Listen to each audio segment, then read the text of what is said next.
বিটিআৰত আদানী মাটি দিয়া নিদিয়া তাৰ লগত বিশেষ এটা প্ৰক্ৰিয়া লুকাই আছে। অসমত আমি ৩,০০০ মেগাৱাট থাৰ্মেল পাৱাৰ উৎপাদনৰ বাবে আমি এটা উদ্যোগ স্থাপন কৰিম আৰু এই উদ্যোগটোৰ বাবে নিবিদা হ'ব। নিবিদাত আৰু কেইবাটাও গ্ৰুপে প্ৰতিদ্বন্দ্বিতা কৰিব আৰু ইয়াত ব্যয় হ'ব ৪০,০০০ কোটি টকা, 40,000 crores।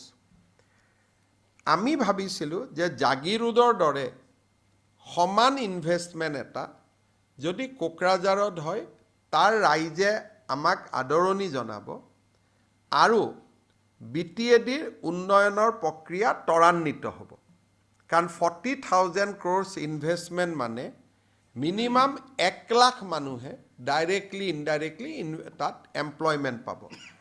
কিন্তু আমি এনেকুৱা বদনাম ল'ব খোজা নাই যে আমি কোনোবা ট্ৰাইবেলৰ মাটি আমি দখল কৰিব খুজিছোঁ। এই ৩,০০০ মেগাৱাট শক্তি উৎপাদনৰ বাবে আন স্থানত আমাৰ মাটি ইতিমধ্যে নিৰ্ধাৰণ কৰা আছে। আমি মাত্ৰ BTADত ইণ্ডাষ্ট্ৰী যেনেকৈ এডভান্টেজ অসম হ'ল, ৫ লাখ টকা ইনভেষ্টমেণ্ট আহিব। BTADয়ে মনত ভাবিব যে গোটেইখিনি অসমে লৈ ল'লে, আমাক একোৱে নিদিলে। সেইকাৰণেহে আমি তেওঁলোকক দিয়াৰ এটা প্ৰস্তাৱ দিছিলোঁ। কিন্তু তেওঁলোকে যিহেতু নিজে নালাগে বুলি কৈছে, আমাৰ অতিৰিক্ত মাটি মজুত আছে আৰু নৱেম্বৰত তাৰ আধাৰশিলাও হ'ব আৰু উদ্যোগটো আগবাঢ়িও যাব। গতিকে তাৰ কাৰণে আমাৰ জোৰ জবস্তি কৰা কথা নাই। কিন্তু ৰাইজে এটা কথাও জানিব লাগে, সেই ৪,০০০ বা ৩,০০০ বিঘা মাটি মাত্ৰ ৮০টা পৰিয়ালে ৰাখি থৈ দিছে। গতিকে ৮০টা পৰিয়ালে ৪,০০০ বিঘা মাটি ভোগ দখলত থাকিব লাগে নেকি?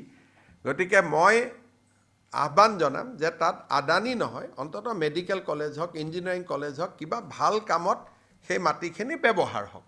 কিন্তু আমাৰ পাৱাৰ প্ৰজেক্টৰ কাৰণে আমাৰ এনেকুৱা কোনো বাধ্যবাধকতা নাই যে আমি তাতেই যাব লাগিব। অতিৰিক্ত 2ডোখৰ মাটি আমি ধুবুৰী আৰু গোৱালপাৰা জিলাত আমি ৰেডি কৰি থৈছোঁ।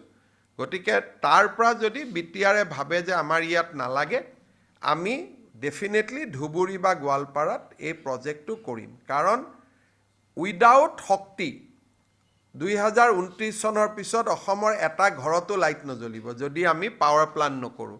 আনকি BTAৰৰো এটা ঘৰত লাইট নজ্বলিব যদি আমাৰ পাৱাৰ প্লাণ্ট নহয়। কিন্তু এইখন চৰকাৰৰ নীতি যে আমি ক'তোৱে জনজাতীয় লোকৰ লগত সংঘাত নকৰোঁ।